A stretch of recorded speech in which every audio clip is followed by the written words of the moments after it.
یکی از جالبترین بناهای غیر تاریخی و مهم عمارت وینچستره.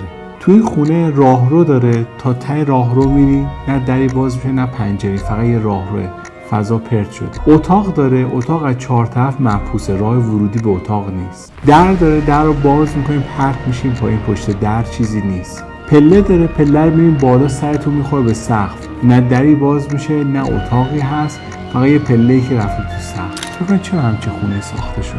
داستان خیلی جالبی داره. داستانش برمیگرده به اسلحه وینچستر و در واقع ثروتی که به خانومی از نوادگان آقای وینچستر میرسه. این خانم اعتقادش بر این بوده که تا زمانی که ساخت و ساز خونه ادامه داره ایشون زنده میمونه. برای همین تا زمانی که خانم زنده بود ساخت و ساز خونه ادامه داشت. همینطور کنار همدیگه میساختن. این روش توسعه که بدون یک طرح قبلی باعث آفت‌های متعددی میشه، مثل همین عمارت وینچستر.